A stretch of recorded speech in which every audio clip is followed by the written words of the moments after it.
In this video, we will discuss about the three different types of the pie chart as well as the pattern of biodiversity. So first we are taking here the different pie charts.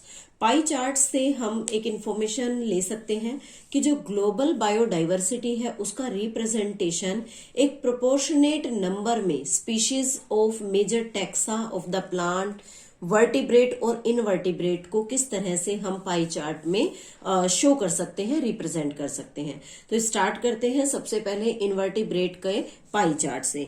First of all यहाँ हम एक circular portion बना रहे हैं to show the total percentage or the total strength of the global biodiversity representation in case of the invertebrates। तो यहाँ हम invertebrates ले रहे हैं। अगर हम इन्वर्टिब्रेट्स की बात करते हैं तो हम कहते हैं कि जो टोटल पॉपुलेशन है एनिमल्स की, उस टोटल पॉपुलेशन में अप्रोक्सीमेटली जो 70% स्पीशीज होती है that is of the insects. Means insects की पॉपुलेशन पूरी बायोडाइवर्सिटी में सबसे ज्यादा। देन जो उसके बाद इंसेक्ट्स के बाद जो काउंट आता है that is of the mollusca. Then the percentage after the mollusk is crustacean। और उसके बाद लास्ट में आता है other animal groups.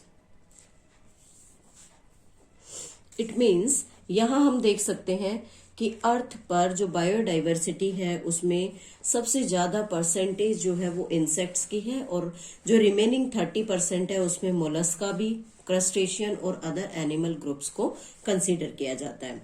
Now we are taking here the pie chart for the vertebrates. Vertebrates के लिए पाई चार्ट को कैसे रिप्रेजेंट कर सकते हैं?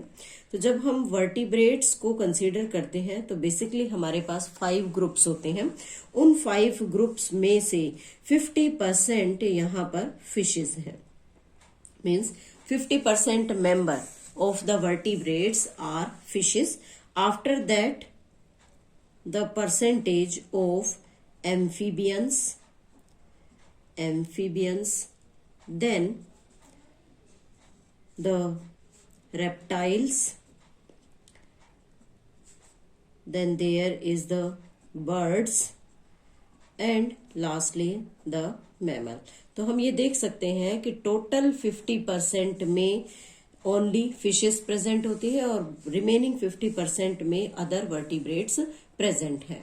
थर्ड पाई चार्ट आता है प्लांट्स के लिए। तो उस प्लांट में हम यहाँ पर वेराइटीज ऑफ ऑर्गेनिजम्स को कंसीडर करेंगे। This is for the plants. Plants में बेसिकली हम देखते हैं कि यहाँ पर परसेंटेज सबसे पहले एल्गी, और एल्गी के नियर बाय यहाँ लाइकेन प्रेजेंट है। This is the lichen. Lichen का जो टोटल परसेंट है यहाँ पर वो बहुत कम होता जा रहा है। इट मीन्स जो लाइकेन है इसे यहाँ मोस्ट एंडेंजर्ड जो ऑर्गेनिज्म है उसके नाम से जाना जाता है। रीजन क्या है इसके पीछे कि जो लाइकेन है वो हमेशा नॉन पोल्यूटिंग एरिया में ही ग्रो करता है। लेकिन आजकल अगर बात करें तो इंडस्ट्रीज इतनी सेट हुई है कि जो पोल्यूशन का लेवल है वो काफी हद तक इंक्रीज हो गया, इसलिए जो लाइकेन्स है वो धीरे धीरे वॉश ऑफ होते जा रहे हैं, या हम ये कह सकते हैं कि they are in endangered stages. Then हम बात करते हैं इसके बाद कि टॉप लेवल पर यहाँ मोसिस प्रेजेंट होती हैं। उनका भी काउंट जो है वो बहुत कम है और मोसिस के साथ ही फर्न और एलील्स प्रेजेंट है। This is the fern and allies and this one is for the mosses. अब क्वेश्चन पूछते हैं कि मोसिस और फर्न एलीज लिमिटेड अमाउंट में क्यों है या इनका नंबर कम क्यों हो रहा है? तो उसके पीछे भी रीजन है कि दे नीड ह्यूमिड क्लाइमेट। इन्हें ह्यूमिड क्लाइमेट की जरूरत होती है और ह्यूमिड क्लाइमेट हर जगह अवेलेबल नहीं होता, इसलिए इनका जो डिस्ट्रीब्यूशन है पाई चार्ट में वो भी काफी हद तक रिस्ट्रिक्टेड हो गया है। देन यहाँ पर एंजियोस्पर्म्स का प्रेजेंट हम करते हैं और दूसरी तरफ हम यहाँ फंगस को शो करते हैं। एंजियोस्पर्म को मोस्ट एडवांस्ड ऑर्गेनिज्म का नाम दिया गया है प्लांट ग्रुप के अंदर, और जो फंजाई है उसके पास ज्यादा अडेप्टेशन होती है, तो इसे हम मोस्ट अडेप्टिव ऑर्गेनिज्म के नाम से भी जानते हैं। तो यहाँ हम देख रहे हैं कि डिफरेंट ग्रुप्स को हमने यहाँ पर रिप्रेजेंट किया। हर जो ग्रुप है उसकी अपनी अपनी एक फिक्स परसेंटेज है और उस फिक्स परसेंटेज में उनके अपने अपने बेसिक फीचर्स हैं और उन कंडीशंस पर हम ग्लोबल बायोडायवर्सिटी को पाई चार्ट पर रिप्रेजेंट कर सकते हैं। नेक्स्ट हम बात करते हैं पैटर्न ऑफ बायोडायवर्सिटी के बारे में। और पैटर्न में हम यहाँ पर दो कंडीशंस लेकर चलेंगे, एक तो लैटिट्यूडनल ग्रेडियंट और दूसरा स्पीशीज एरिया रिलेशनशिप। तो फर्स्ट यहाँ पर हम ले रहे हैं लैटिट्यूडनल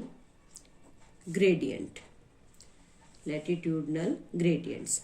अगर हम लैटिट्यूडनल ग्रेडियंट्स की बात करें तो उसके लिए हम जैसे ग्लोब बनाते हैं, तो उस ग्लोब पर हम देखते हैं कि यहाँ सेंटर में जो लाइन होती है उसे हम यहाँ पर इक्वेटर का नाम देते हैं, और यहाँ दोनों साइड पर पोल्स प्रेजेंट होते हैं, north pole and south pole. कहते हैं कि जब हम इक्वेटर से ऊपर पोल की तरफ मूव करें, नीचे वाले पोल की तरफ मूव करते हैं, तो जो स्पीशीज डाइवर्सिटी होती है वो धीरे धीरे डिक्रीज होना स्टार्ट हो जाती है। और अगर इसी चीज को रिवर्स कर दें कि डायरेक्शन पोल्स से और इक्वेटर तक मूव करने की होगी, तो स्पीशीज डाइवर्सिटी यहाँ पर इंक्रीज हो जाएगी। तो हम यह कह सकते हैं कि जो बायोडाइवर्सिटी है वो इंक्रीज होती है from the poles to the equator. Then अगर हम ट्रॉपिक्स की रेंज को लेकर चले, ट्रॉपिक्स, और उस ट्रॉपिक्स में 23.5 डिग्री नॉर्थ से 23.5 डिग्री साउथ तक, ये अगर हम रेंज लेकर चलते हैं तो यहाँ पर मोर स्पीशीज रिचनेस होगी, यहाँ पर स्पीशीज का नंबर ज्यादा होगा देन द टेम्परेट रीजन। जो टेम्परेट या जो पोलर रीजन होता है उसके अंदर स्पीशीज का नंबर बहुत ही कम होता है। जैसे अगर एक एग्जाम्पल लेते हैं तो एग्जाम्पल में हम बात कर रहे हैं कोलंबिया की। कोलंबिया जो होता है, जो कंट्री है वो हमारा इक्वेटर के नजदीक है, नियर इक्वेटर प्रेजेंट होता है, it is present near equator. Then इस कोलंबिया में अप्रोक्सीमेटली 1400 स्पीशीज यहाँ पर बर्ड्स की पाई जाती है। लेकिन अगर न्यूयॉर्क की बात करें, न्यूयॉर्क जिसमें 41.5 डिग्री नॉर्थ की अगर हम बात कर रहे हैं, तो यहाँ पर ओनली 105 स्पीशीज जो है वो बर्ड्स की प्रेजेंट है। लेकिन अगर इसी के साथ एक और एग्जांपल लेते हैं ग्रीनलैंड का, तो ग्रीनलैंड पर जो कंडीशन है, जो ग्रेडियंट है उसका 71 डिग्री नॉर्थ, उस कंडीशन में वहां ओनली 56 स्पीशीज बर्ड्स की प्रेजेंट होती है। तो हम इन तीनों सिचुएशंस को देख सकते हैं कि जैसे जैसे इक्वेटर से पोल्स की तरफ मूवमेंट होता है तो जो स्पीशीज रिचनेस है वो खत्म हो जाती है, या हम कहें तो डिक्रीज होती जा रही है। इक्वेटर पर जैसे 1400 था और पोल्स पर जाते जाते स्पीशीज का नंबर डिक्रीज होकर ओनली 56 रह जाता है।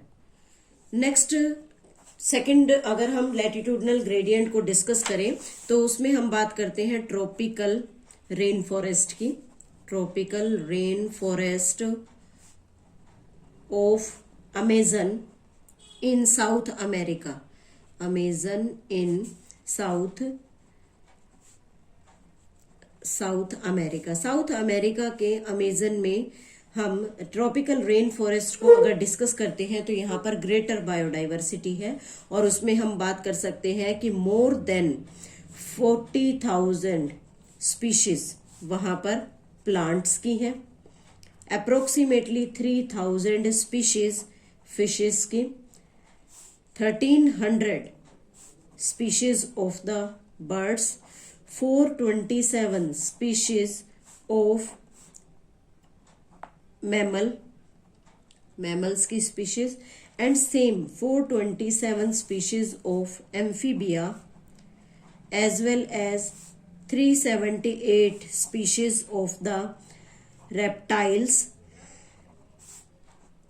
and more than 1,25,000 species invertebrates की प्रेजेंट होती है। तो हम देख सकते हैं कि ट्रॉपिकल रेन फॉरेस्ट के अंदर एक ह्यूज बायोडाइवर्सिटी यहाँ पर प्रेजेंट है। अब एक क्वेश्चन आता है कि why the greater biodiversity, why greater biodiversity present in या ऑब्जर्व्ड इन ट्रॉपिक्स, की tropical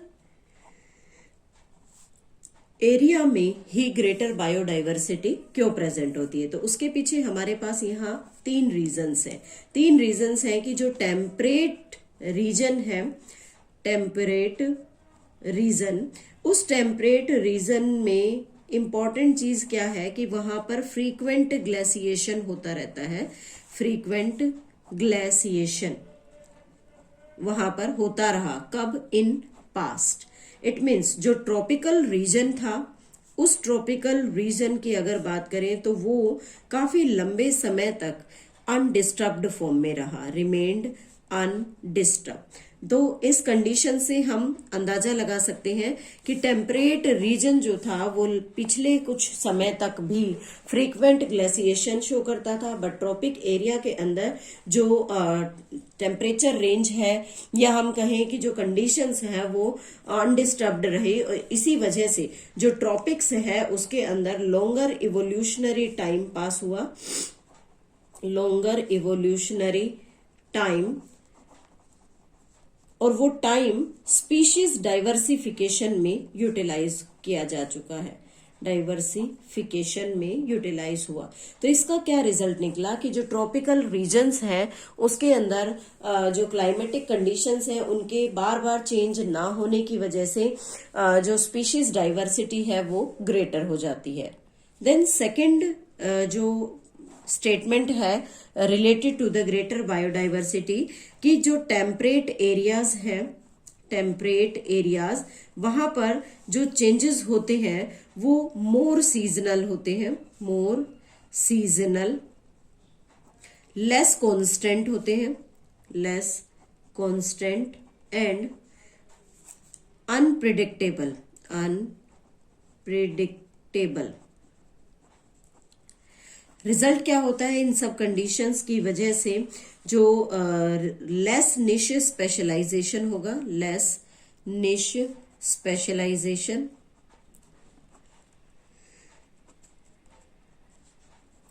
and lesser species diversity, lesser species diversity.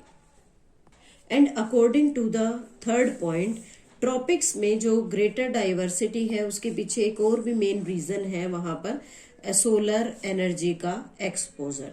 तो जितनी ज्यादा सोलर एनर्जी अवेलेबल होगी उतना ज्यादा हायर प्रोडक्टिविटी होगी, higher productivity, and which results into the formation of greater biodiversity. इसीलिए वहां पर ग्रेटर बायोडाइवर्सिटी एग्जिस्ट करती है। So these are the three reasons why the tropics have the greater biodiversity rather than the temperate area.